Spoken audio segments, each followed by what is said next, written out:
ubudiyah, ridha di dalam beribadah, ikhlas di dalam beribadah.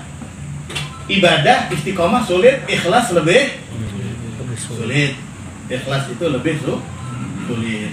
Ibadah yang ikhlas itu puncaknya adalah puncak ibadah yang ikhlas ketika seseorang itu malu ibadahnya ketahuan orang kayak malunya dia ketika dosanya ketahuan orang. Kita ibadah udah begitu apa belum? Makna ikhlas itu adalah puncak ikhlas. Ketika seorang ulama ditanya ghayatul ikhlas, apakah puncaknya ikhlas? Puncak ikhlas Anda ketika ibadah Anda, ya, Anda rahasiakan kayak aib. Ketika Anda ibadah ketahuan orang, Anda malu. Sama kayak ketika dosa Anda ketahuan orang, Anda malu.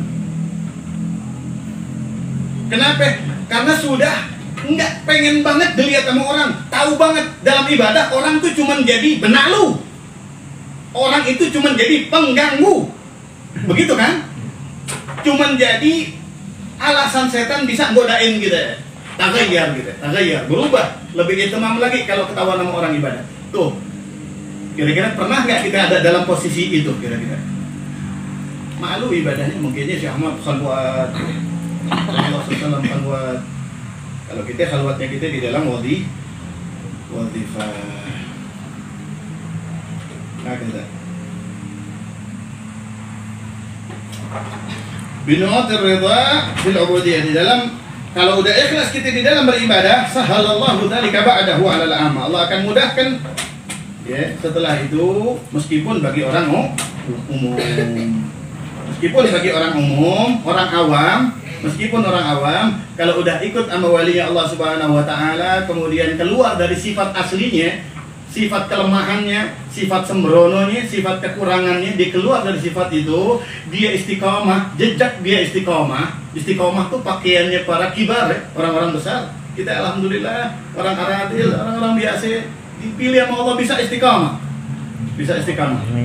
Ya. Kemudian setelah istiqomah kita ridha dengan ibadah kita tersebut, maka Allah akan mudahkan ibadah kita.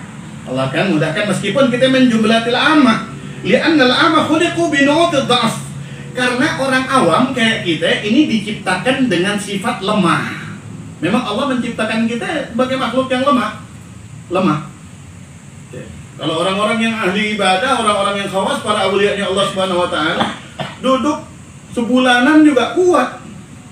Kalau kita nggak usah sebulanan, semalaman aja udah. Liburnya 3 hari.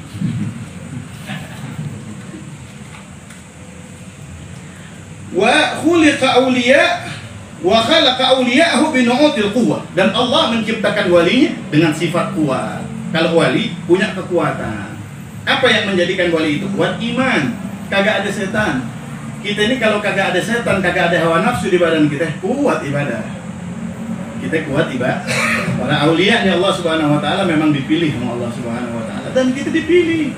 Kita dipilih. Rasulullah menjamin nggak meninggal murid Syekh Ahmad kecuali udah jadi wali. Kan jauh banget nih ya. Kita mau jadi kayak begini jauh banget.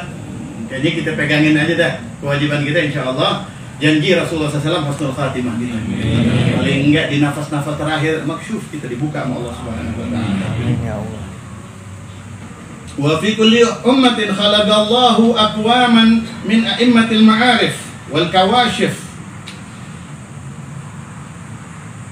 lima wadi'i nadharihi. Dan di dalam setiap umat Allah menciptakan golongan dari pemimpin.